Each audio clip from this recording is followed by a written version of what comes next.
Hello and welcome, everyone. My name is Amanda Fuller with the Kentucky Academy of Science. Thank you for joining us today. We are commemorating World Diabetes Day on behalf of the Kentucky Academy of Science, and very glad for you to join us this afternoon. For those who aren't familiar with the Kentucky Academy of Science, we are an interdisciplinary scientific association in the state of Kentucky, in the Commonwealth of Kentucky, and we have about 4,000 members in all different disciplines across Kentucky. So very glad to have some of you join us today. We are on the internet at kyscience.org. That's a place where you can find a calendar with all sorts of events throughout the year. We have public programs like this, and we are trying to bring more science to more people. So we have a speakers bureau and lots of opportunities for you to tune in and become a member and find out more about the programs that we offer throughout the year. We also have a very good presence on social media. We're on Facebook and X, Twitter, and on Instagram, and we're on YouTube. And you can find the recording from this program on YouTube after the event is over. I want to introduce my colleague, Rob Weber, who's our Communications and Policy Director. He's the one who manages all that amazing content on social media, and he wants to tell you about something else that's coming up. Yeah, thank you, Amanda. So yeah, since we have a group here today with an interest in science, I wanted to tell you about one of our initiatives where we inspire and help young people who also have a budding interest in science. Through the Kentucky Junior Academy of Science, students have a chance to present their research to professional scientists and get feedback. And when we do this at our annual meeting, their research presentations get scored and judged, and some of the students get invited to go on and serve as Kentucky delegates to the American Junior Academy of Science. So we try to help make that happen for these students who receive these invitations. We pay for their travel and their attendance, as well as chaperones, so that they get a chance to go to this national science event where they hear from professional scientists, get their feedback, meet peers, see some of the local science facilities. So it's sort of an inspiring event for them.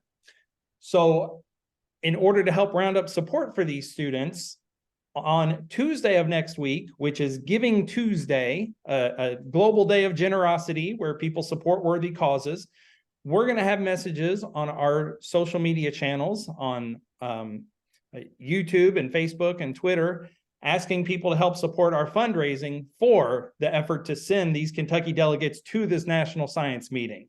So I'll just ask everyone here, if you're not already following the Kentucky Academy of Science on social media, please do. Please be aware you'll see fundraising messages on Tuesday of next week.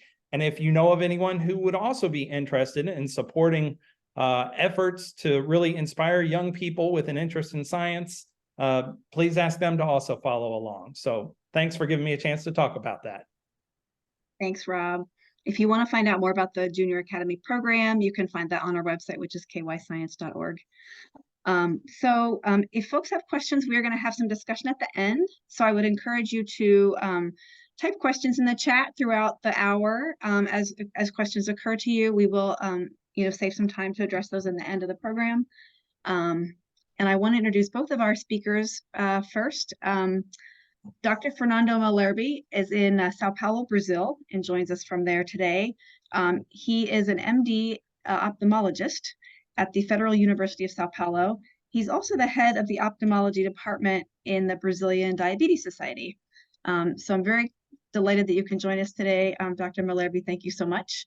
And closer to home, we have Dr. Iuliana Popescu, who is a researcher in diabetes at the University of Kentucky, and is responsible for organizing all of this and bringing to our attention that World Diabetes Day is happening and giving us the opportunity to participate with this event.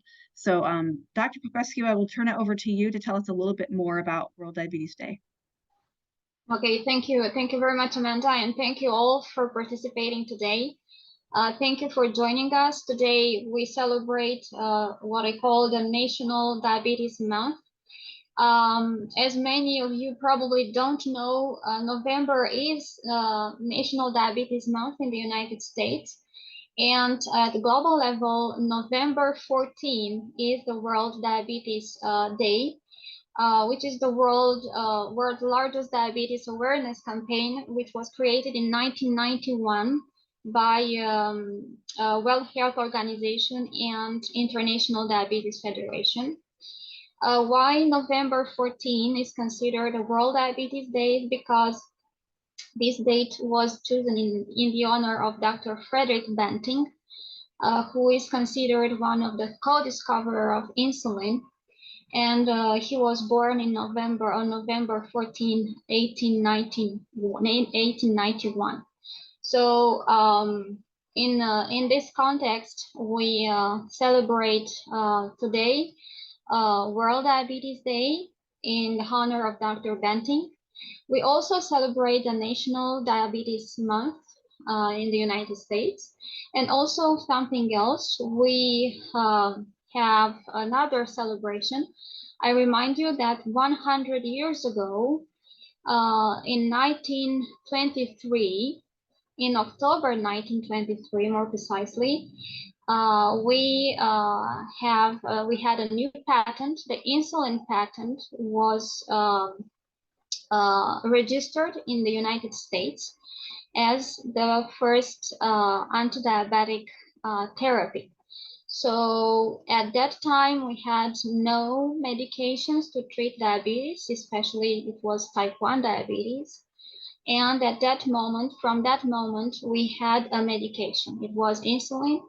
And exactly in the same year, in 1923, the Nobel Prize for Medicine or Physiology was granted to the team from Toronto, from the University of Toronto, who discovered insulin. And this team was conducted, as you know, by Dr. Frederick Banting and Dr. MacLeod from the University of Toronto. So this is another milestone that we celebrate today.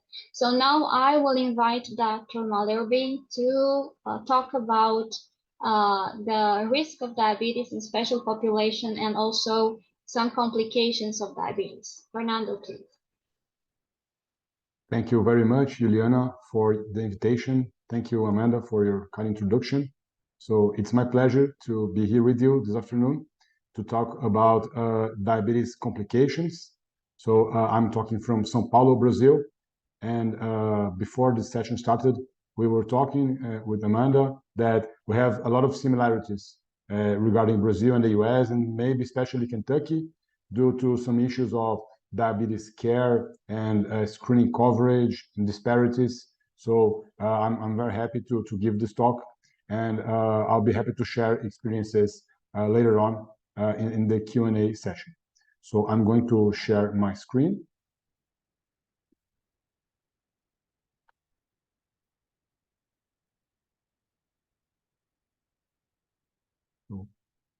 Are you able to see it?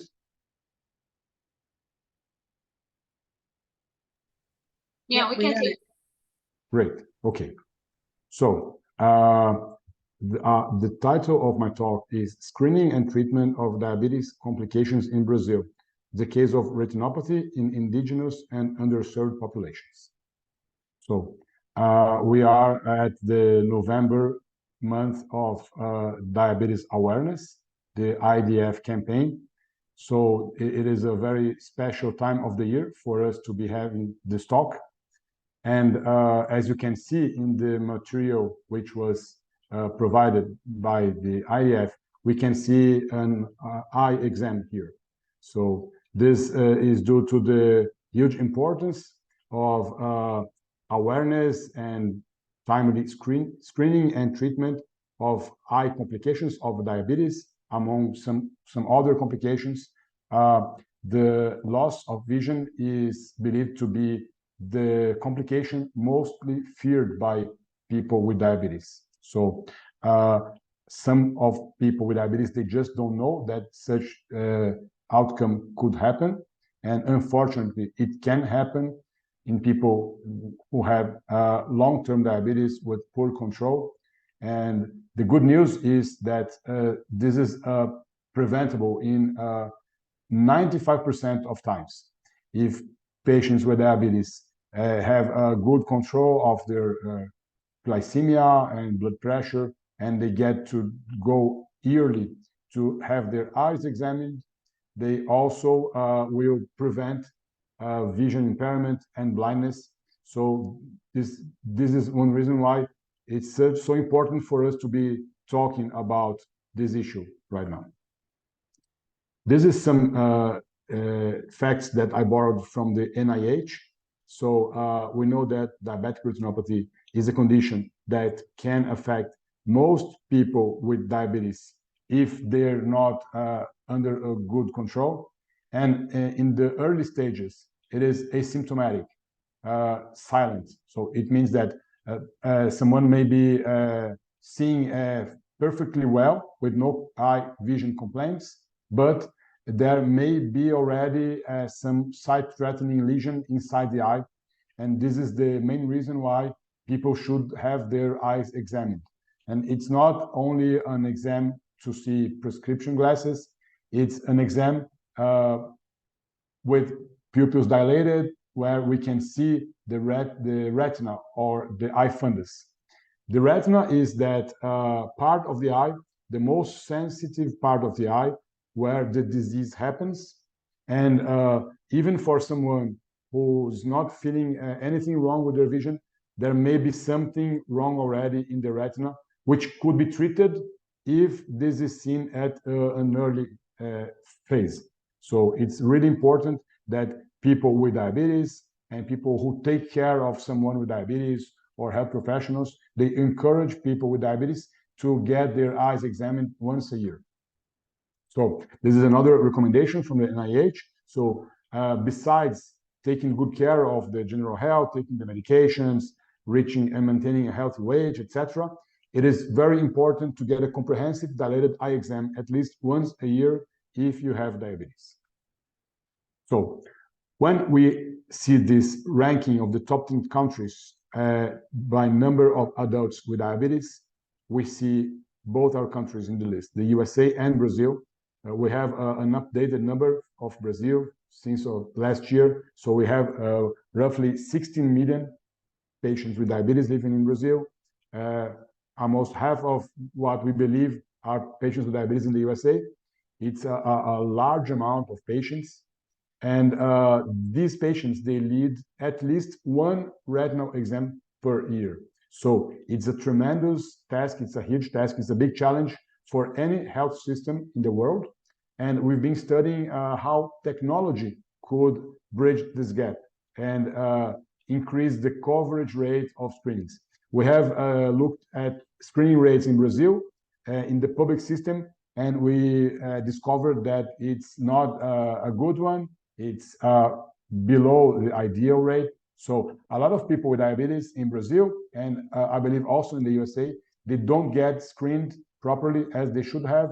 And in that way, we cannot prevent what would be an avoidable cause of blindness.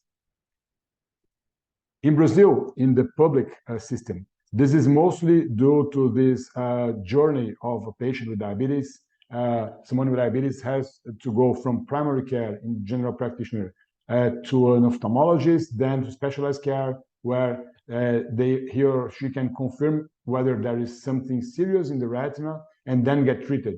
But we're talking about a disease in which the time is of essence. If a patient arrives too late at the specialist, sometimes he can be given the best treatment available, and even so, he will not get his vision back. So what we intend to do with technology is to shorten this route and have this patient screened at primary care. So if we have, for example, photographs of the eye at primary care, then such images could be remotely seen by specialists, and such patients could be triaged. And patients who have serious disease in their eyes, they could get quicker to the specialist, and otherwise other patients who have normal retinas, they could stay in primary care, taking care of their glycemic control, blood pressure, etc. So we have in Brazil an uneven distribution of ophthalmologists. I believe that in the US, this is also the case in some regions. So in order to increase access, telemedicine would be a shortcut for such patients. And we have working with a photograph protocol, which is the same as the one used in the USA. It's 2 photographs of the retina, of some representative parts of the retina, which allows a specialist, a remote specialist, to diagnose if there is a diabetic disease in the retina.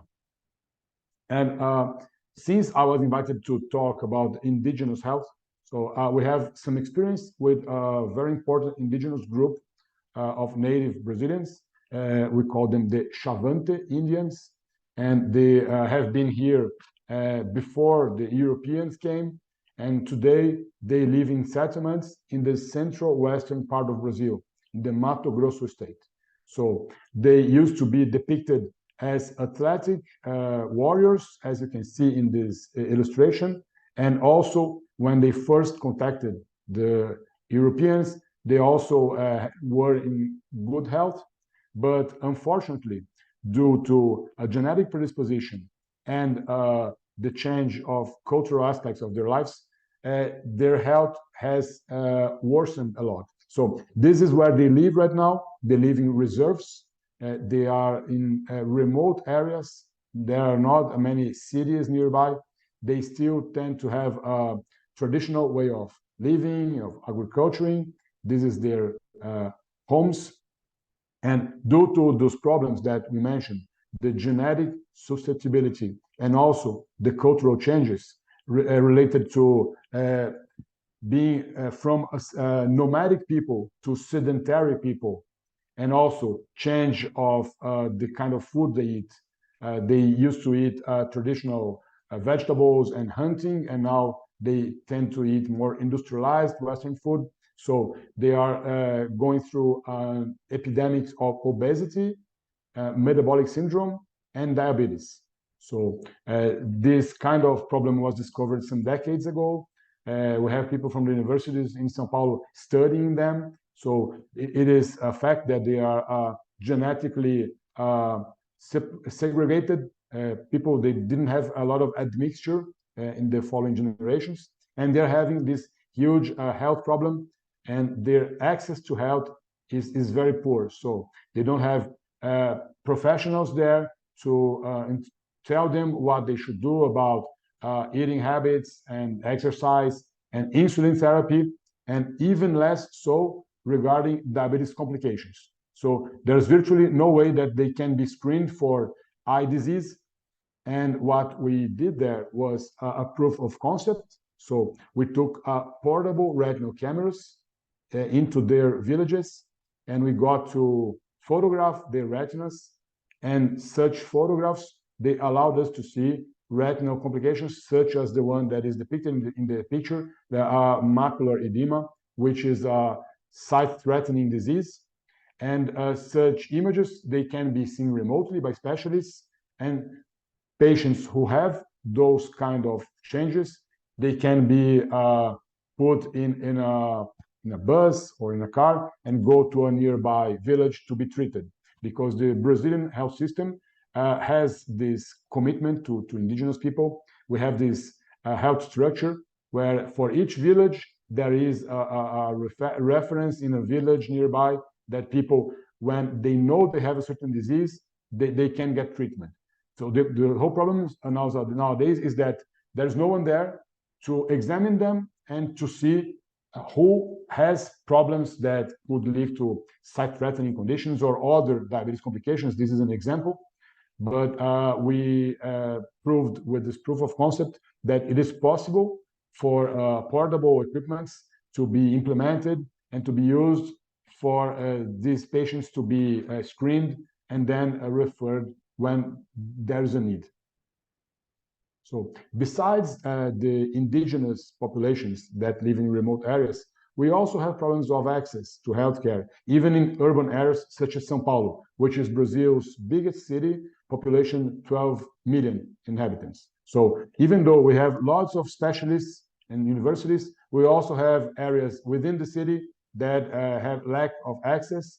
So we have this other pilot project where patients from a primary health clinic, government funded, they were waiting in lines to be seen by ophthalmologists for almost 2 years.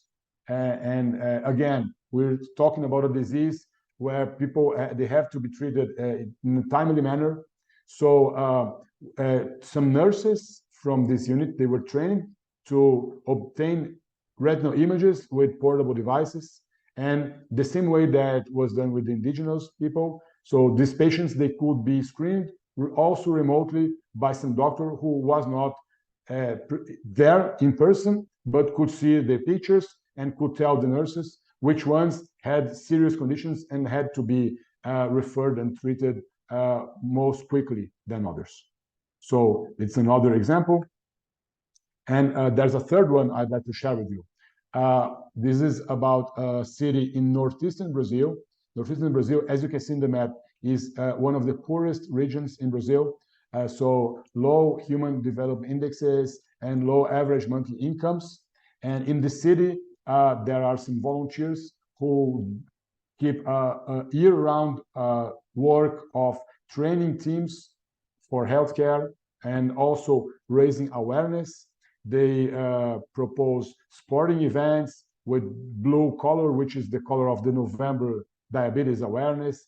As you can see, we have buses painted in blue with the logos, and people go to radio stations and TVs and give interviews so that people in the city, they know about the importance of being screened. And then finally, they propose an event where people get screened for diabetes complications. As we know, it's not only the eye, we can have kidney complications also, heart complications, neuropathy, peripheral vessels. So the way that those people are examined is based on the health of the retina. So the first exam they undergo is an eye exam with the pupils dilated. So if a patient has a normal retina, we understand that he has a low risk for other complications. So these patients, which are the majority, they follow a short circuit. They only get their feet examined, and then they're advised to keep a good glycemic control, etc. On the other hand, if patients have a serious disease in the retina, as you can see in the photographs, then besides being given treatment, as we can see, a laser treatment for the eyes, they also undergo renal evaluation, cardiologic evaluation, and in that sense, we sometimes save lives because we can see if there's coronary obstruction and treat those patients who otherwise would not get treatment. So in this initiative, we have the eye as a biomarker. Depending on the status of the retina, the patient can undergo a lot of other screening tests for other complications and be treated if necessary. And finally, this event underwent recently a digital transformation, mostly due to the COVID pandemics, where we have those restrictions for gatherings and having specialists. So now all this exam is based on retinal photographs. We can see someone with all the protections from the COVID times, but now everything is back to normal, hopefully. So 2 weeks ago, I was there as a volunteer, and we can see that there were other specialists remotely seeing the images of the retinas and helping in the event to screen patients and to refer whenever they had something serious detected in the retina. Not only portable devices and telemedicine, we believe are good tools to bridge those gaps, but also artificial intelligence. And we have a last initiative that I would like to share with you that was undertaken also in northeastern Brazil, this time in the hinterlands, which is an even poorer area due to droughtiness and lack of health access. So in this occasion, we did the same protocol with retinal photos, but we used AI algorithms that could detect automatically if there were retinal changes. So the technician who was performing photographs could tell to the patient point of care if he or she had something serious in the retina that needed confirmation, and then this person would be referred to a specialist later on, or if the retina was normal and this person would be advised to keep a good glycemic control. So we published this experience at the WHO journal recently, and we believe that portable devices, telemedicine, and AI, they could help bridge this huge gap of health ethics. Now, talking a little bit about the USA, I know that there's also some disparity issues, some groups of persons that don't get access to healthcare as well as others. We have a recent paper published about the prevalence of diabetic retinopathy in the US, and we see that when we separate due to ethnic groups, we can see that some groups, they have higher prevalence than others. In this research, the groups that had the higher prevalences were the Hispanic and Black ethnicity groups in comparison to white or other groups. So this is some issue that we also have in Brazil, and we would like to address that. We believe that we have some very several items in common with Kentucky, and we saw that there were initiatives also in Kentucky regarding telemedicine. We have seen that in the recent years, diabetes has been increasing, so it has been the 5th highest increase in the nation in Kentucky, and we were aware of some initiatives such as an Appalachian Eye Network for rural areas of Kentucky. We have some papers published by researchers from Kentucky about implementation of telemedicine strategies to tackle such challenges. So I believe this is my last slide. I would like to thank you very much for your kind attention, for the invitation, and I'll be happy to ask questions later on during the Q&A. Thanks a lot.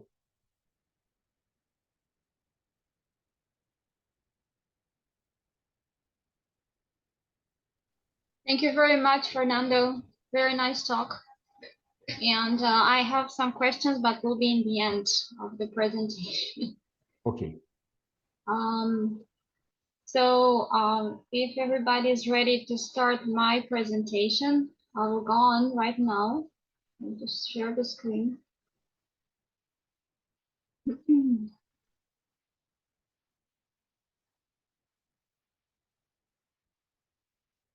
you see it?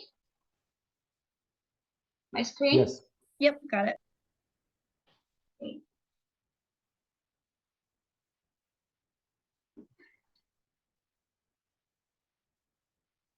Okay.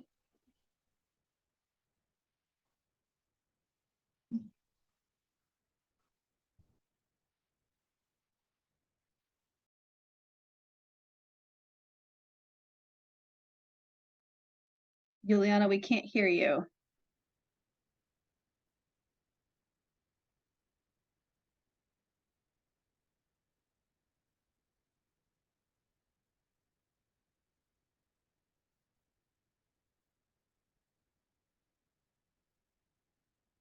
Iuliana, can you check your audio? Okay, yeah, I just, now it's okay, right? Now I got you. Okay, good. I muted myself. Okay, so this was just the introduction slide that I was telling you at the beginning of our webinar.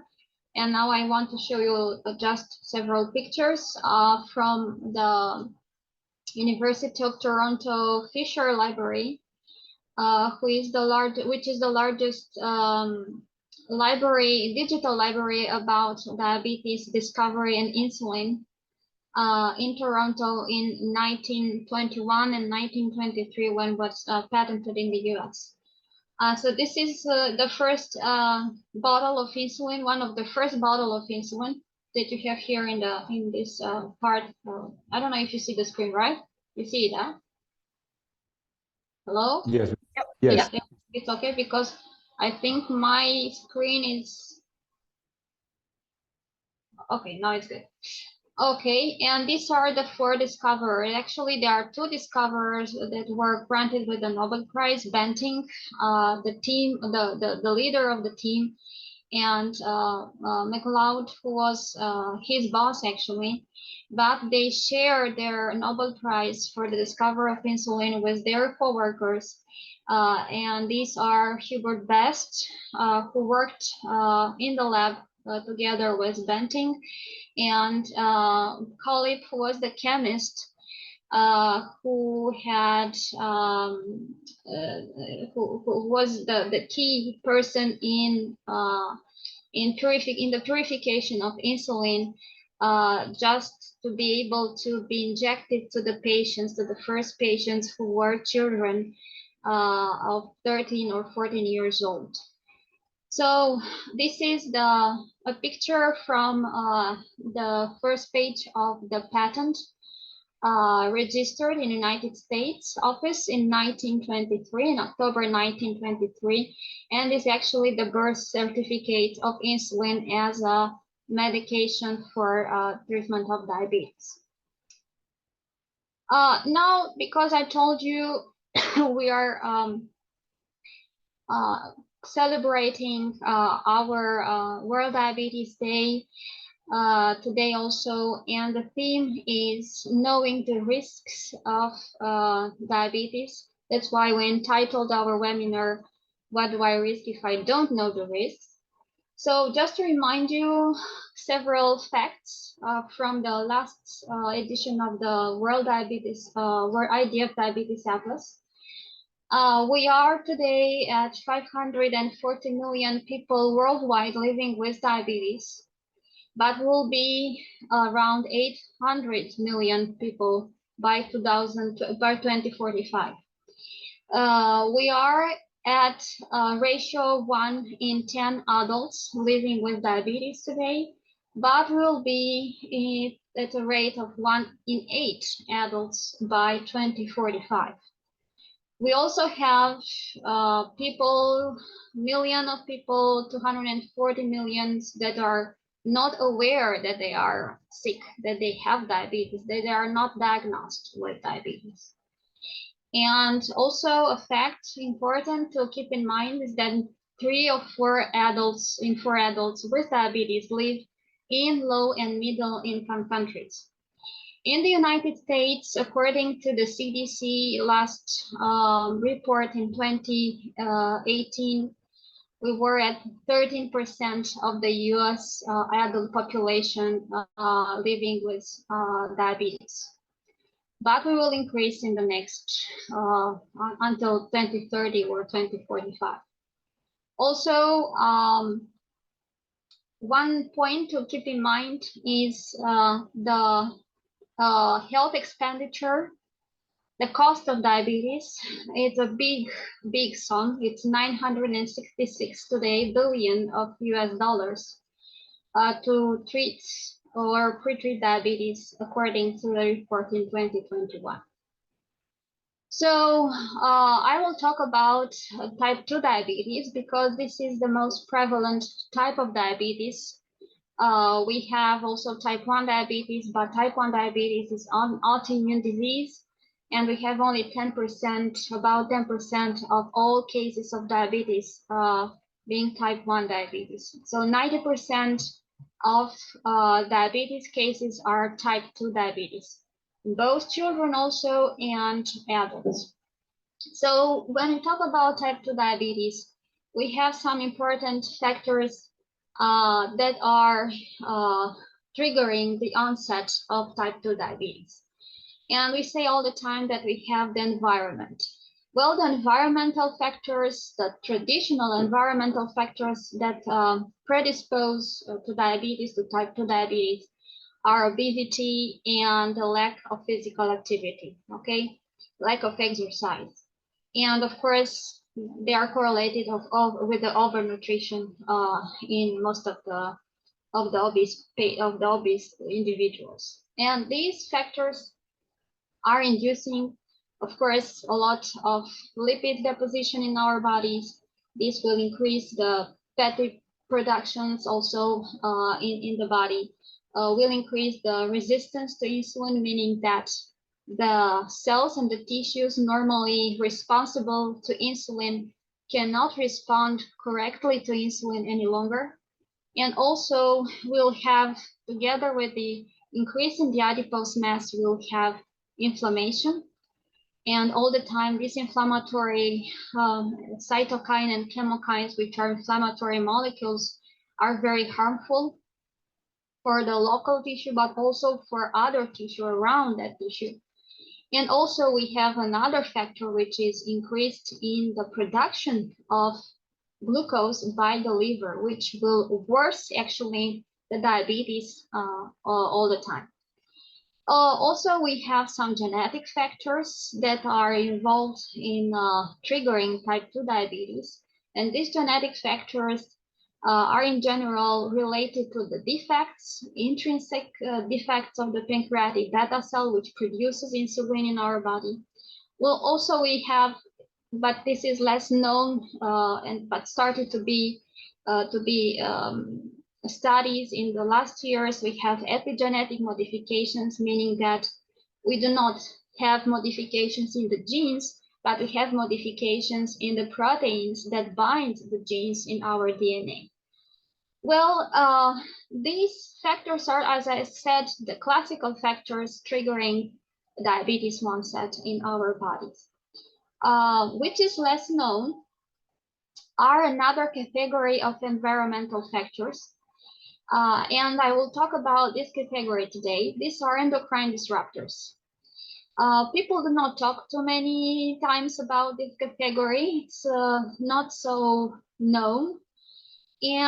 But in the last 10 years, it started to be considered more and more by professional associations like endocrine societies or diabetes societies. So what are these endocrine disrupting molecules or endocrine disrupting chemicals? According to the definition that we have today by WHO, endocrine disrupting chemicals or EDCs are substances, exogenous substances or mixture of substances that alter the function of the endocrine system and consequently cause adverse effects in the intact organism or in progeny, its progeny or in population. So these chemicals are coming from different sources. In general, there are sources related to the agriculture, chemical industry, pharmaceutical industry. The intake of these chemical, we have different routes that we can intake these chemicals in our body. For instance, we can take them by ingestion. So from foods, beverages that are contaminated with this kind of chemicals. We also can be exposed to these chemicals because we use different products on our skin. If these personal care products are contaminated, of course, we can absorb these chemicals in our bodies. We can inhale them. Also, air pollution can be one of the sources. And also, these chemicals, importantly, they're able to pass the placenta. So we have also an exposure of the fetus if the mother is contaminated with this kind of products. How these chemicals works? As I told you, they are exogenous products. In general, they can be, most of them are handmade, are made by humans, but can be also natural, some of them. In general, they interfere with the hormone receptors. So how do they do that? Either by blocking our receptors to see the natural hormones of our body, either by modifying different metabolites of the hormones in our body, and also by mimicking in general, they can mimic also hormones. The natural hormones, our hormones, are mimicked by these chemicals.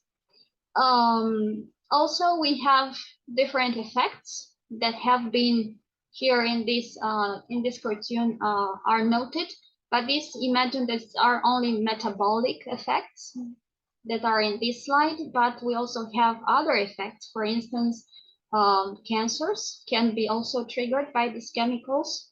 We have also other possibilities to have modification of the cognition. The cognitive functions can be modified. Also, a huge impact on the reproductive system in both women and men from this chemical exposure. Now, several points to have in mind when we talk about these EDCs. EDCs effect, or the outcomes of exposure to EDCs, depends on several variables. And here are the most important variables that we have in the case of exposure to EDC.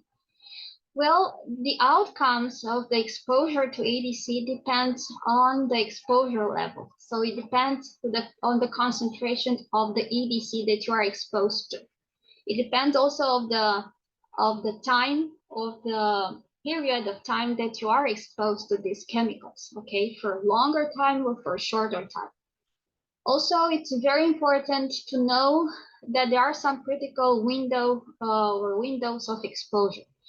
What does it mean? It means that the effect of EDC of these molecules are more evident if the exposure to the chemical was in a certain time. For instance, if the exposure to the ECD was in the fetus, when it was in the fetus period of an individual, or even in the preconception period of an individual, or in the newborns, or in children. These are actually the most sensitive windows of exposure. The effect of the EDC are much more evident if an individual was exposed in these windows of time to these chemicals than in an adult life. And also we have other factors like sex and ages of individuals, because they are also important for the effects of the EDC. Well, the story started actually about the EDC started in 1938. And this is very known when we talk about this kind of disruptors, because at that moment, it was a molecule called diethylstilbestrol. This molecule was used as a medication for pregnant women.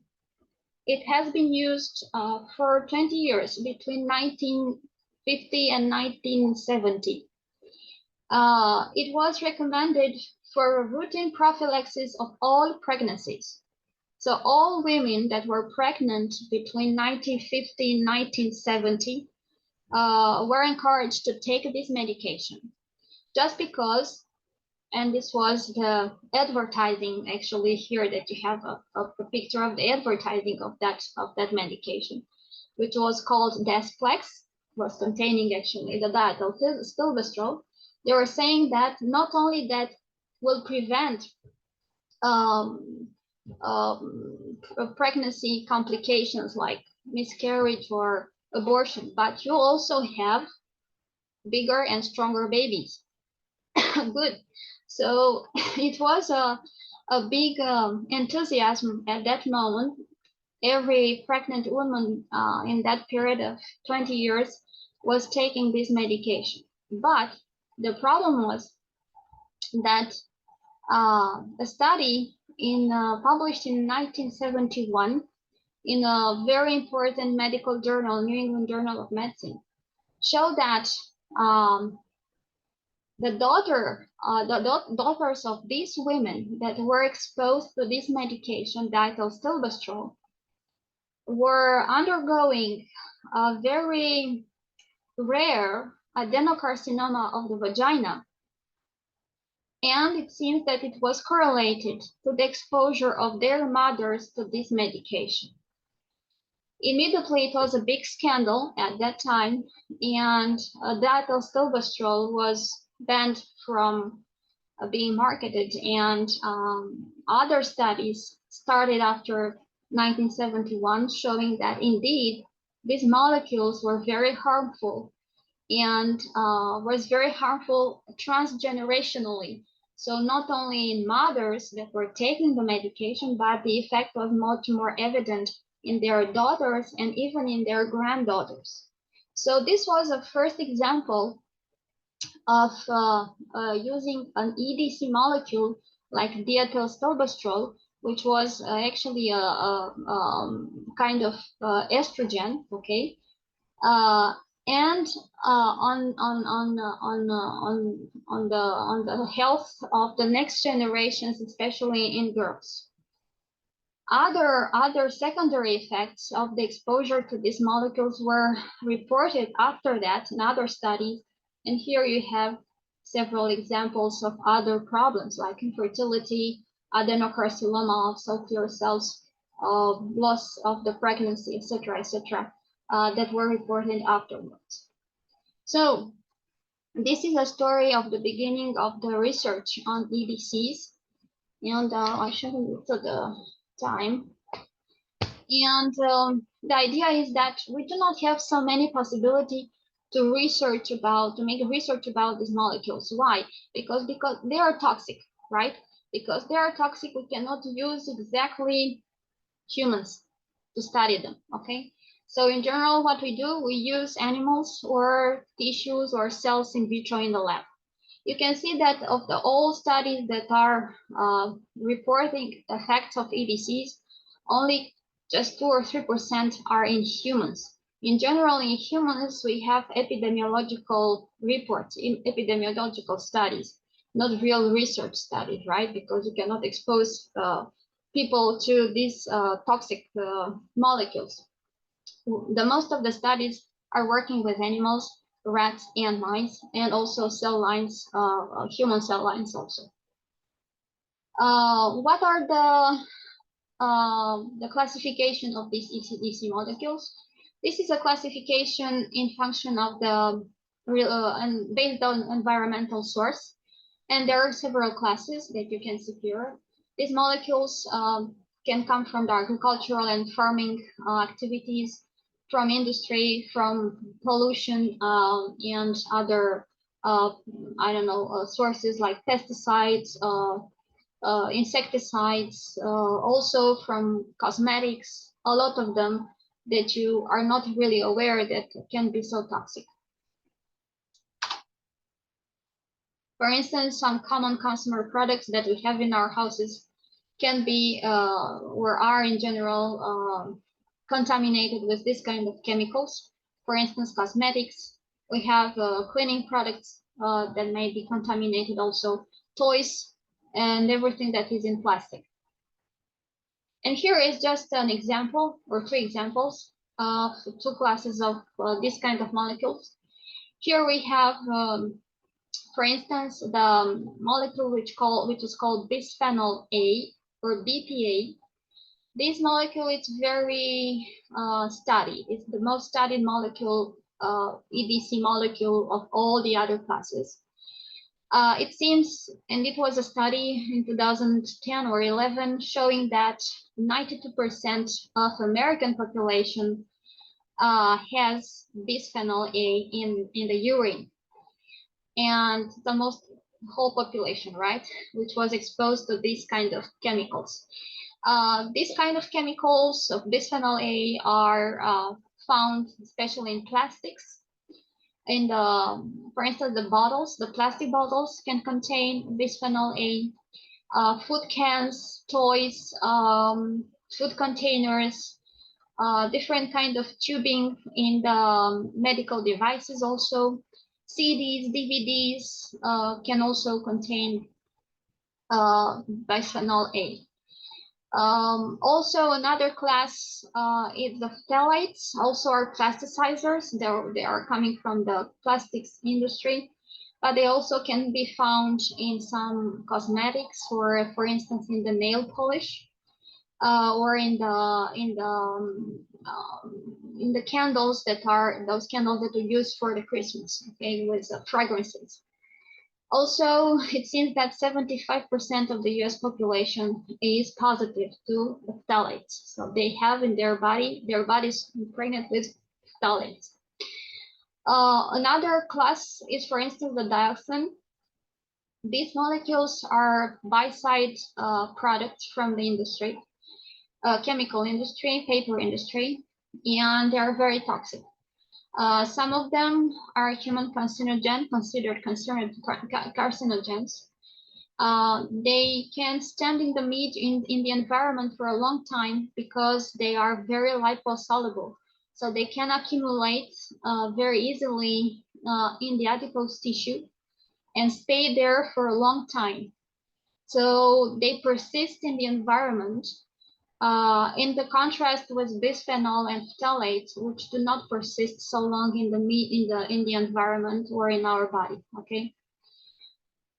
You can see that almost every endocrine glands in our body is impacted by these kind of chemicals. Okay.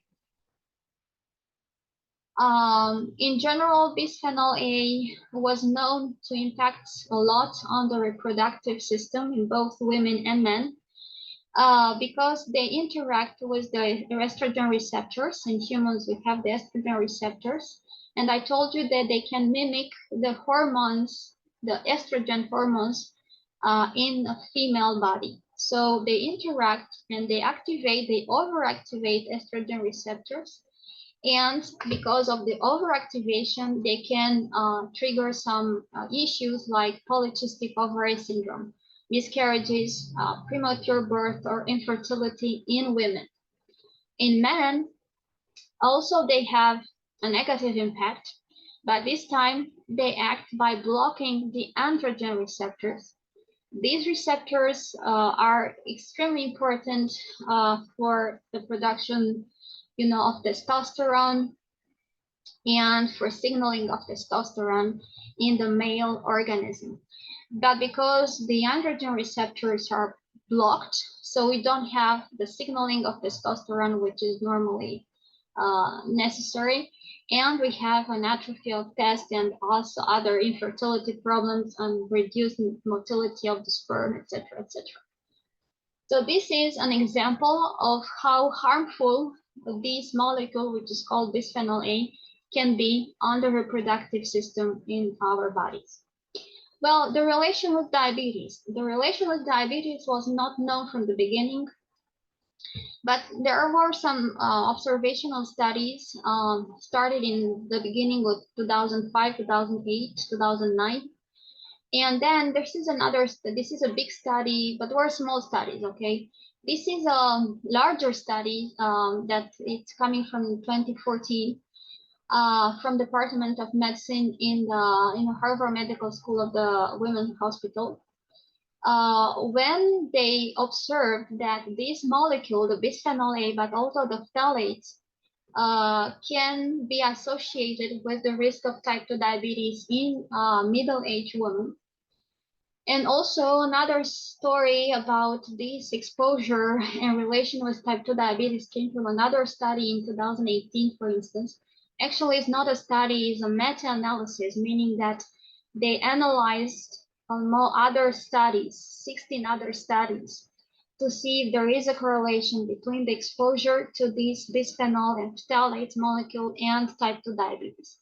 And they analyzed almost 41,000 individuals in these studies and figure out that statistically speaking, they said that the concentration that they found in the urine and the blood of these individuals of bisphenol A were positively associated with the risk of type 2 diabetes. So these were some correlations that were made between the risk to have type 2 diabetes and the exposure to these chemicals. And this is a nice picture that was published in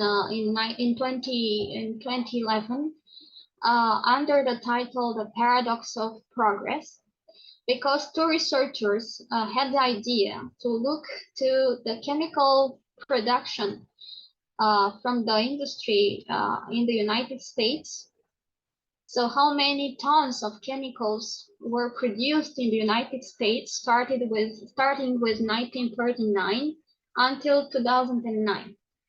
So they, of course, observed that was an increase in the production of the chemical products in the US, but they had the idea to look to the prevalence of diabetes exactly in the same time lapse, and they saw that indeed also diabetes cases were increased in the same period of time. Of course, there is no correlation. They didn't make any correlation, but they believed that it could be a causal relationship between diabetes and the increase in the chemical production in the United States. That's why they call their paper actually the paradox of progress. And this is a statistics that I like to show. It's a bit old because it's from, I don't know, it's 1991. But I like to show it just because it is very clear and shows very nicely how obesity and diabetes evolved in the United States, in different states of the United States, during 10 years, between 1991 and 2001. And you can see that between these two conditions, diabetes and obesity, you almost have an overlapping, right? It's almost the same thing in almost all the parts of the United States. And here is the data from 10 years later, 2001. And you see everything, it's almost red or orange, just because the diabetes and obesity increased dramatically during that period of time. Okay, so now just several examples of other studies that correlated, for instance, the exposure to bisphenol A, to this plastic plasticizer, because it's in the plastics, okay? By the way, the PVC plastic, the styrene bottle, for instance, they contain bisphenol A, so just be careful to not use those bottles with PVC or polystyrene. So bisphenol A was found to be increased in the urine of the adults with abdominal fat and obese adults. It was a correlation between those two conditions. Also, it was another study showing that exposure to bisphenol A in children, especially in girls, 8 to 10 years old girls, is correlated with their concentration of estradiol in the blood and the insulin resistance in their bodies. Another study from 2015, which was performed in men over 50 years old, show that it is a correlation between the concentration of bisphenol A in their urine and the abdominal fat of these men. Also, a correlation with the inflammatory markers in the blood and other metabolic complications. And another study from 2019 showing that women over 40 years old display hyperglycemia and pancreatic beta cell dysfunction if they were exposed to bisphenol A. So here the most clear correlation and between in humans, right, not in animals. And now, what are the explanations for this increased risk of type 2 diabetes in this population that were exposed to bisphenol A, and not only bisphenol A? There is one theory which has been developed a lot in the animal models, and especially in vivo and in vitro in animal models, about the fact that the EDC, these chemicals, are predisposing our body to an increase in the adipose tissue mass. So they induced, in fact, the increase of the fat deposition in our body. Well, here you have imagine this picture is when you have fat that it's disposed actually in other organs that adipose tissue. The fat will be disposed in this, will be stocked probably most of the internal organs of our body. This is called ectopic fat accumulation. This is what we call the visceral adipose tissue, which is harmful for our body just because it will increase the production of the inflammatory cytokine and chemokine at the gut level. So what's going on in fact? In fact, it seems that we have something to do here with the increase in adipose tissue mass. Why? Because probably it was considered that these molecules can modify the adipogenesis. Adipogenesis, the process by which adipose tissue is formed in our body. As you know, adipose tissue can be formed from pre-adipocytes, or some progenitors. The normal adipocytes, once they are formed, they can stay like that when the fat that they have to store is at a normal level. When this fat it's increasing over and over, these normal adipocytes start to do something else in order to accumulate more and more fats. What they do, they start to proliferate, and this is a process which is called hyperplasia, and they start to increase the mass. Okay, they start to make more adipocytes. Or another process is to increase in their size in order to store more and more fat. This is a hypertrophic effect of the hypertrophic process of the adipocytes. Okay, so they are bigger, that you can see them here, bigger adipocytes, okay, than the normal ones. Well, it turned out that all these steps of the adipogenesis are impacted by chemicals, by EDCs. Every step seems to be impacted by different molecules that can induce the increase in the adipose mass. And you can see here that BPA, or bisphenol A, is involved almost in every step of this process of adipogenesis. One thing that you can see, it's nicotine, is right here. It is considered also an EDC molecule. It can impact also the formation of the adipose tissue in our body. Well, this is that's why we call these molecules also obesogens, because they increase the fat mass in our body and the obesity of course.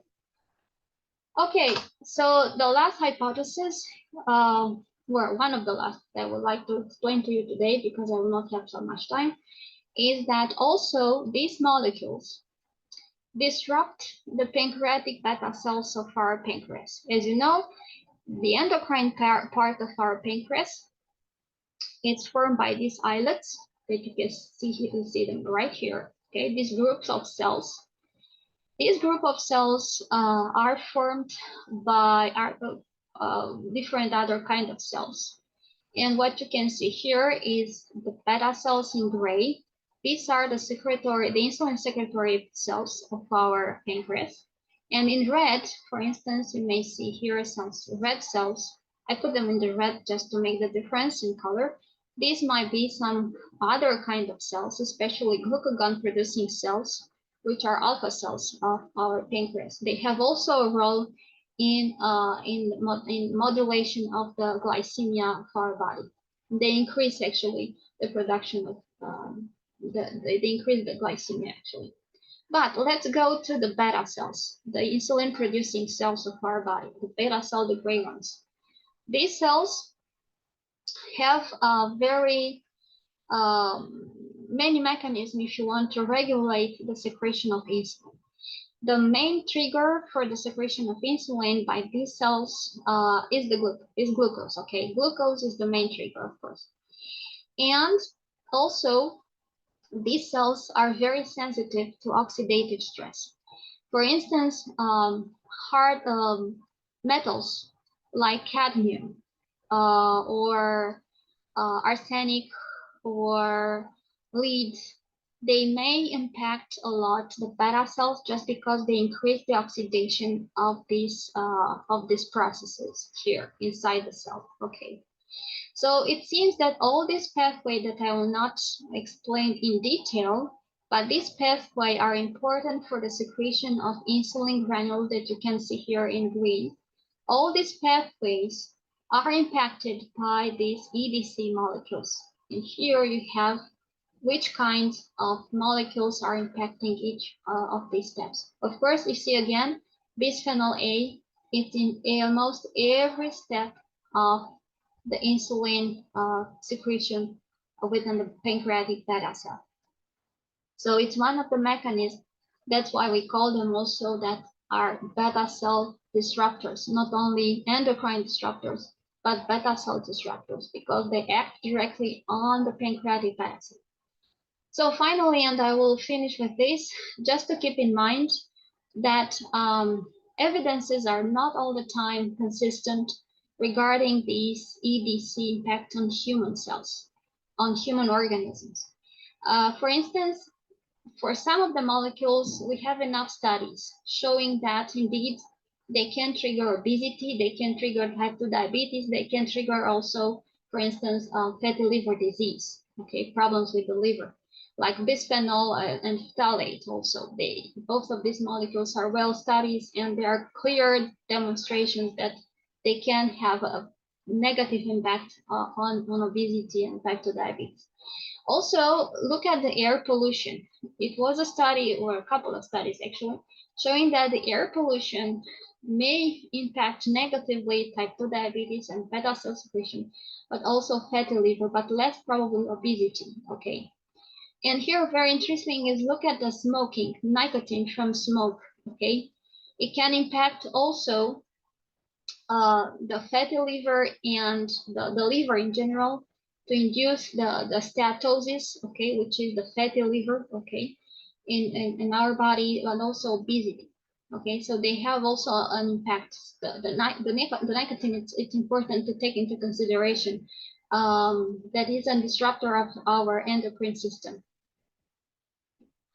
Okay, and I think I will stop in this moment.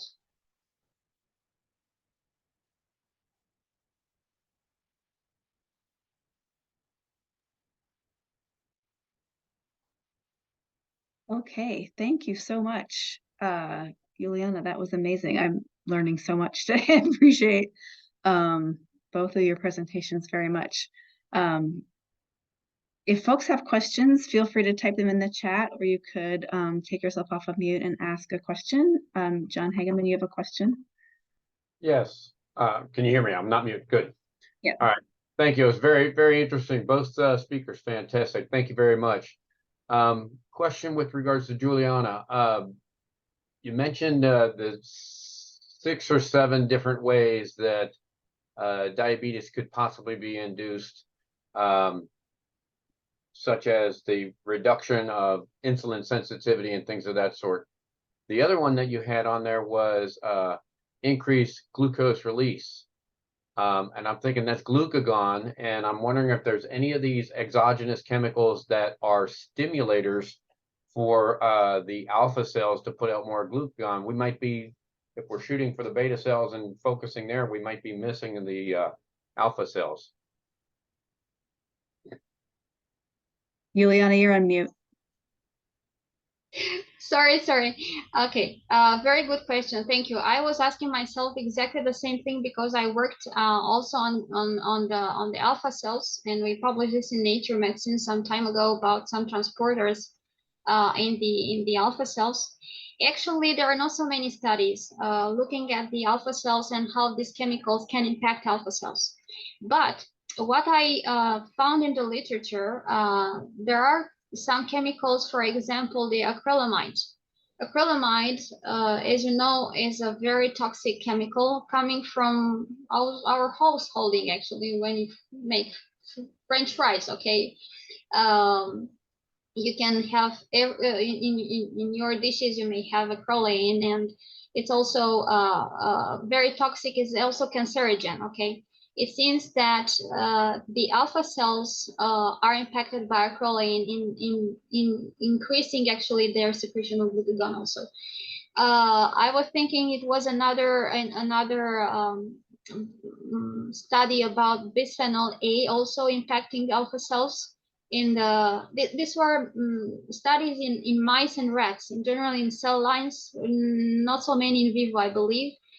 But also bisphenol A can impact alpha cell also. I don't remember exactly in which way, because in the beta cell, for instance, bisphenol A increase the secretion of insulin. Okay, in the beta cell, you'll say, okay, so it's a good thing. No, it's not a good thing, because it increased more and more the secretion of insulin in the beta cell, and it's going to trigger the exhaustion of the beta cell. Finally, the beta cell will fail. I don't remember exactly what's going on in the alpha cells, but would be interested to look at that. Bisphenol A seems to be very, very well also acting on the alpha cells too. Why? Because the main receptor for bisphenol A is estrogen receptor. And you have to believe me, because I look at these receptors, I work in nuclear receptors, and estrogen receptors, both A and alpha and beta, are very well expressed in the pancreas, in the endocrine cells, in both alpha and beta cells. So there could be one of the main mechanisms, but I don't know exactly in which way was increased or decreased for the alpha cell. But yeah, we need more studies for that.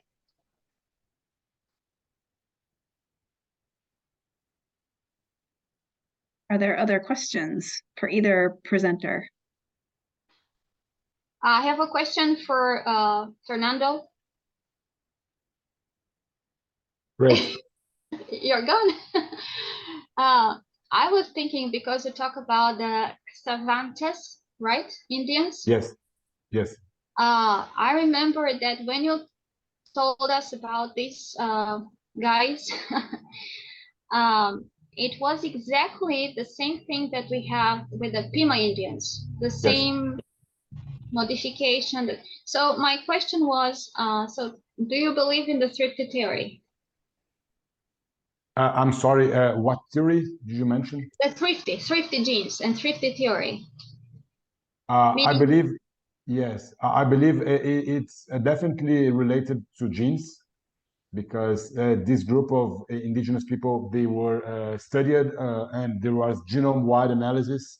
So they are a very isolated, genetically speaking, group. They did not have admixture with others.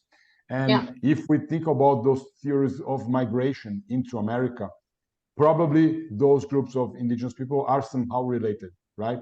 Because the theory is that all of them came from North America all the way down. So there must be some kind of relation, genetically speaking, to them. And we don't have other groups of indigenous, such as the Chavante, that are so thoroughly studied in Brazil in terms of genetic ancestry. We have, on the other hand, groups of indigenous people that were separated when the Europeans came in the 16th century, but they have had admixtures between them, among them, you know? So they're not so genetically isolated as the Chavantes. Right. And another question that I was thinking about the story with COVID-19.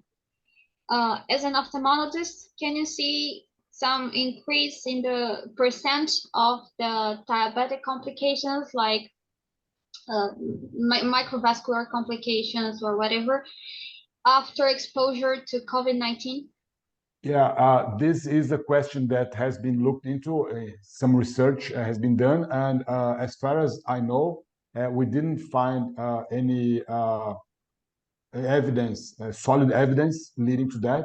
On the other hand, all the times that people did not go to screening and to eye exams, this has a high burden because people should have been seen and treated, but they didn't go because there were curfews and lockdowns.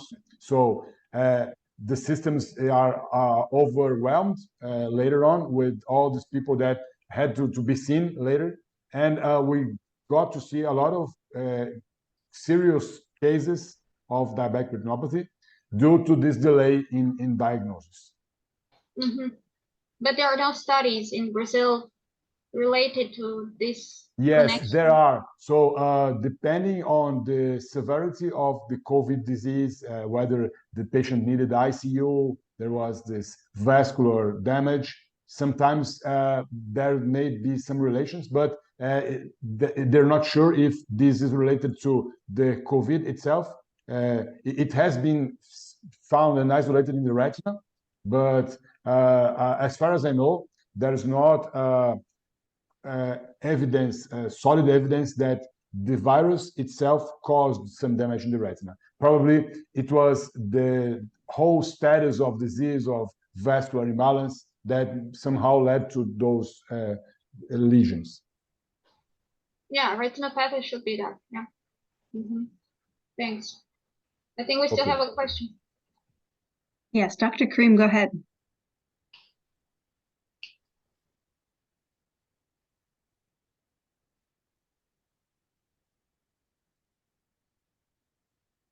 I'll put it in the chat. Okay. Dr. Karim, if you can hear us, go ahead and ask your question, or you can type it in the chat.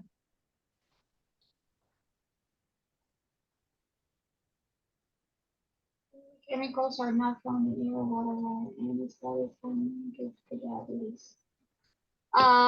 Yes, there are some chemicals. Sorry, I think there are some studies about that, but I didn't look exactly into details for the PFS, so I cannot say exactly which are these studies. But I saw something in the literature. I look more in the bisphenol and derivatives, this kind of bisphenol studies. Thank you. And Dr. Karim is, I don't want to step on his toes, but if people are overweight, obese, and they are lucky enough to be able to remove the weight, lose the weight, and can they reduce their diabetic impact and literally kind of wean themselves off the diabetic medication and or keeping controlled with diet. How does that tie in with the chemicals, other than maybe we have a storehouse of these exogenous chemicals in our lipid cell, fat cells, and then when we lose those, we also expel or get rid of the chemicals? Does that make sense? Is there some connection there? So what's exactly the question? The question is, if people are able to drop their weight, reduce their diabetes or their impact of diabetes, and maybe even get it under control through diet rather than through medication, they're still going to be exposed to the chemicals and or have the chemicals. The question is, as they lose the weight, as the fat leaves their body, are the exogenous chemicals also being discharged, released, expelled? And that may go hand in hand, or I don't see how that could be connected. Yeah, I understand, because you're saying that also we should eat fruits and vegetables, but if they are also contaminated, right, we'll be exposed to EDCs, right? That's why you're saying, right? Yeah, there are a lot of how do you say, statements, especially from the Endocrine Society, with what should you do to avoid exposure to these EDCs, even in fruits and vegetables, because most of them can be contaminated. Of course, you have to clean everything very well. They have some, they give you some advices about that. The other idea is that, as far as I read in the literature, the exposure and the concentration is very important. our body, it's not like, doesn't, it has, we still have possibility to interact and diminish the harmful of these EBCs.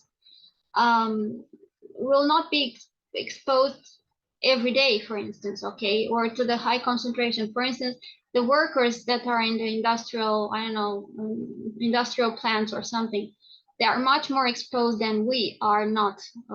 We are working in the computers, we are working, in different other areas that we're not exposed so much. Of course, probably those workers are much more exposed than us.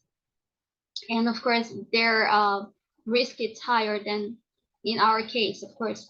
So I don't imagine that, of course, you touch something that is contaminated and immediately you will be obese or diabetic. It's not working like that.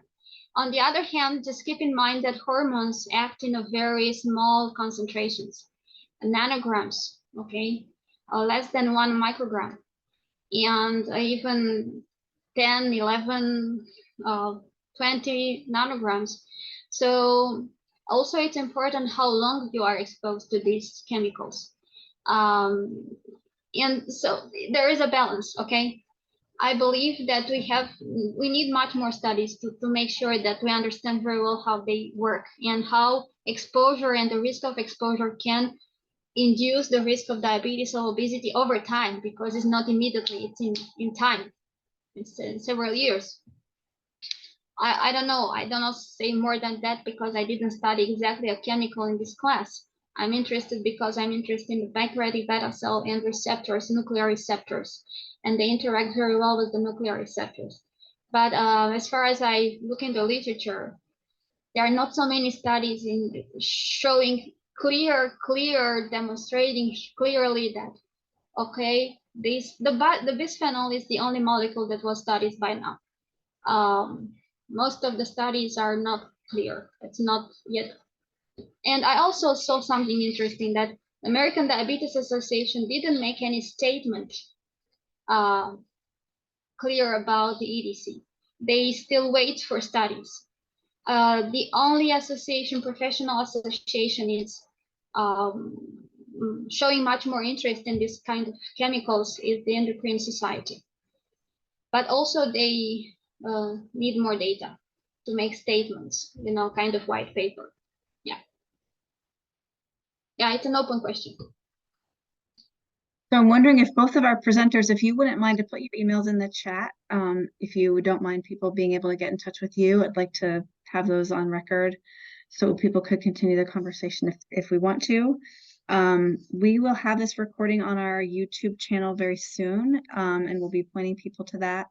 I also just want to thank you, Iuliana, for the reminder that we should be seeing lots of fruits and vegetables on our Thanksgiving tables tomorrow. Since we're thinking a lot about food. Well, don't have to panic now. Days, right? Thank you for that reminder. Thank you both for joining us. Would you also remind us, where do we find more information about the International Diabetes Foundation and the World Diabetes Day? Where can we go look for that? Fernando, about IDF? Yeah, I believe you can go to the website of IDF. Okay. Yeah, and also we will have the virtual meeting, a Congress of the IDF in December. Okay, good. If you have that announcement, send it over and we'll post it on our calendar. Yeah, it's the annual virtual, because there are two kinds of meetings, in person and virtual, because it's a huge association. Right. And people cannot get inside each one, so it's going to be like that also. Very, very good. Well, thank you both for joining us. Appreciate it, and hope everyone has a happy Thanksgiving. Thank you. Yeah, thank you very much. Have a good day. Thank you so much. Bye.